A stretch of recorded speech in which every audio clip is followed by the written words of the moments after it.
اللہ تعالیٰ کا ارشاد ہے وَلَن تَرْضَىٰ عَنْكَ الْيَهُودُ وَلَا النَّصَارَىٰ حَتَّىٰ تَتَّبِعَ مِلَّتَهُمْ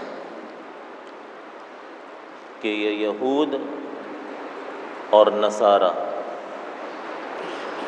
کبھی بھی آپ سے راضی نہیں ہوں گے یہاں تک کہ آپ ان کا دین قبول کر لیں۔ کسی قیمت پر مسلمان سے یہ راضی نہیں ہوں گے۔ اب تو یہ بات تحقیق سے ثابت ہو گئی کہ اگر مسلمان یہودی ہو بھی جائے پھر بھی وہ کہتے ہیں کہ نہیں ہم اصل ہیں، ہم تم سے افضل ہیں، اور پھر بھی ہمیں تم سے خطرہ ہے۔ احتیاط کریں گے مسلمان سے کہ ہو سکتا ہے یہ سازش کر رہا ہو، اتنا خطرہ ہے۔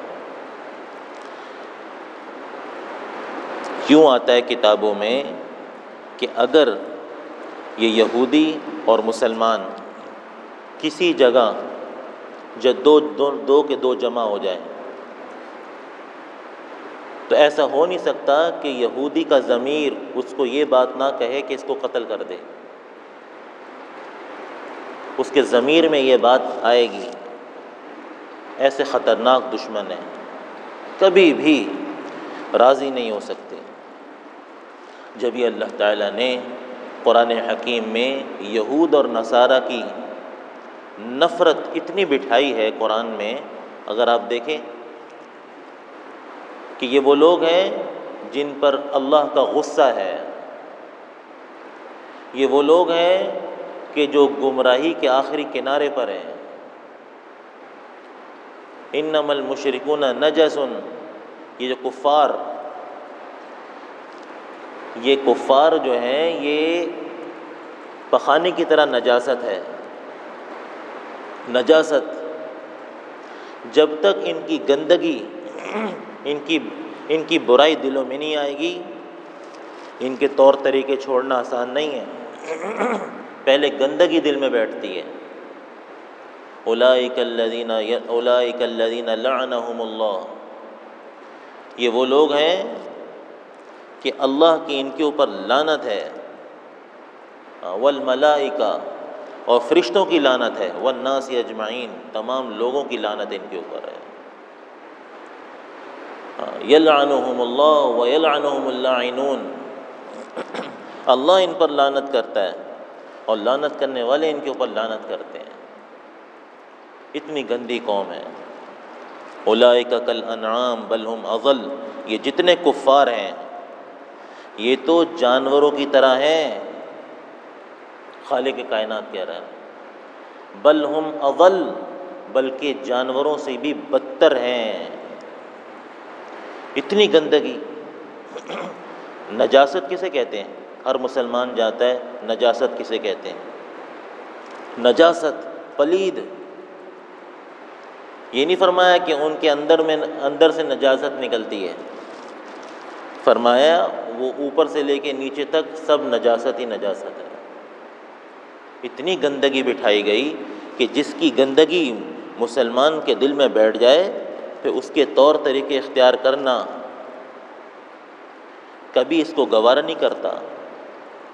پہلے محبت، عقیدت دل کے اندر آتی ہے، اس کے بعد پھر آدمی ان کے طریقے اختیار کرتا ہے۔ آج ساری محبت کفار کے ساتھ ہے، ساری محبت، اور مسلمان آپس میں لڑ رہے ہیں، مسلمان آپس میں ایک دوسرے کے اوپر انگلیاں اٹھا رہے ہیں، اور ساری جو تعلقات ہیں وہ غیروں کے ساتھ ہیں، سب غیروں کے ساتھ۔ اس کا نتیجہ کیا نکلا؟ اس کا نتیجہ یہ نکلا کہ مسلمانوں کی اولادیں وہ مرتد ہو رہی ہیں۔ مسلمانوں کی اولادیں، ارتداد پھیل رہا ہے۔ ہونا یہ چاہیے تھا کہ مسلمانوں کی محبت دل کے اندر، دینداروں کی محبت دل کے اندر بٹھائی جاتی، ہونا یہ چاہیے تھا کہ علماء کی محبت دلوں کے اندر بٹھائی جاتی۔ اس کا نتیجہ یہ نکل رہا ہے کہ گھروں کے اندر علم ہے ہی نہیں، دین ختم ہو گیا، محبت ختم ہو گئی نا۔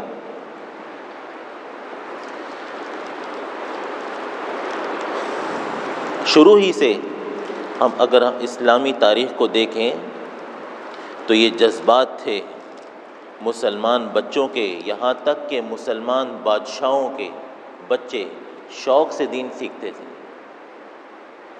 اور اپنے اساتذہ کی بڑی عزت کرتے تھے، بڑا احترام کرتے تھے۔ آج بھی ہم اپنی آنکھوں سے دیکھتے ہیں مدرسوں کے اندر ایک طالب علم اگر چونکڑی مار کے بیٹھا ہو نا اور وہ دروازے کے پاس سے استاد گزرے تو وہ اپنی چونکڑی بھول جاتا ہے۔ ادب اور احترام میں اتنا ادب ہے، اتنا احترام ہے،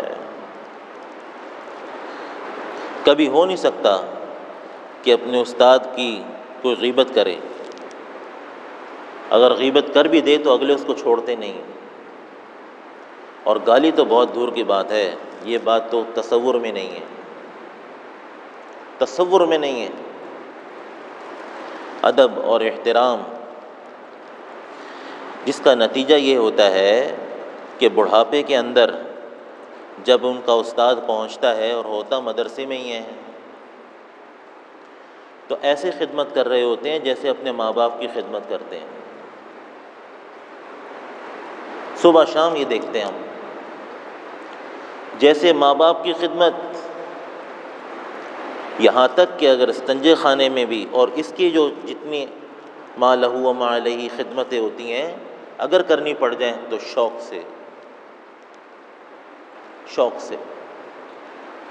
اگر میں یہ کہہ دوں تو شاید جھوٹ نہ ہو کہ جس عقیدت اور محبت سے ماں باپ کی خدمت کرنی چاہیے تھی اس سے بھی زیادہ عقیدت اور محبت سے اپنے استاد کی خدمت کرتے ہیں، شاید جھوٹ نہ ہو۔ ماں باپ کی بھی خدمت کرتے ہیں، ایسی بات نہیں ہے۔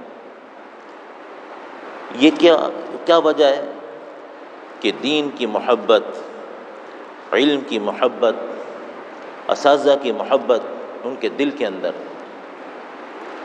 آج یہود اور نصارہ کے طریقے آسانی سے نہیں نکل سکتے ہماری اولاد میں سے جب تک کہ ان کی گندگی ان کے دل میں نہ بیٹھے، جب تک کہ ان کی گندگی دل میں نہ بیٹھے۔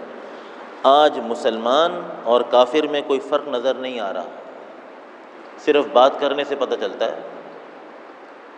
اس کی مثال آپ یوں لے لیں کہ کتنے ہمارے معاشرے میں عیسائی ہیں، عیسائی لڑکے پھر رہے ہیں، دکانوں پہ کام کر رہے ہیں، لیکن پتہ نہیں چلتا یہ مسلمان ہے اور یہ عیسائی ہے۔ اذان کے وقت دونوں دکان پر بیٹھے ہیں، اور بھی اگر میں آگے بڑھوں تو بس میں اس وقت کہہ نہیں سکتا آپ سے کہ عقائد کتنا خراب ہونے کے، آپس میں بالکل لڑکے خلط ملط ہوئے ہیں عقائد کے اعتبار سے، وہ اس کے ساتھ ہو رہا ہے، وہ اس کے ساتھ ہو رہا ہے، کیونکہ والدین نے، ماں باپ نے بچپن ہی میں بچوں کو نہیں سکھایا کہ بیٹا یہ غلط ہے یہ صحیح ہے، بلکہ کہا سبھی انسان ہیں کوئی بات نہیں، سبھی اللہ کے بندے ہیں کوئی بات نہیں۔ لہٰذا اب رشتے کرنے سے پہلے بھی دیکھنا ہوگا، سب سے پہلی بات یہ ہے کہ یہ دیکھیں کہ لڑکی مسلمان بھی ہے کہ نہیں ہے، لڑکا مسلمان بھی ہے کہ نہیں ہے، رسول اللہ صلی اللہ علیہ وسلم کو ماننے والا بھی ہے کہ نہیں ہے۔ اب تو مسائل کھڑے ہو چکے ہیں، جی ہاں، چاہے وہ کینٹ ہو، چاہے وہ ڈیفینس ہو، چاہے وہ کلفٹن ہو، چاہے وہ مسلمان ممالک ہوں، اب مسائل کھڑے ہو چکے ہیں، گھروں کے اندر جھگڑے ہیں۔ اس وجہ سے اچھائی کی اچھائی، برائی کی برائی بچپن ہی سے بچے کے دل کے اندر ڈالیں کہ دیکھو یہ جو تم دیکھ رہے ہو یہ غلط ہے، اس پہ اللہ کی پکڑ ہے، ایسوں کے لیے عذاب ہے، یہ اس کو بتایا جائے۔ باقی باتیں پھر وہ بات کے لیولز ہیں کہ بتایا جائے کہ دیکھو ان کی برائی سے نفرت نہ ہو، ان کی برائی سے نفرت ہو، ان کی ذات سے نفرت نہ ہو، یہ پھر بات کی بات ہے۔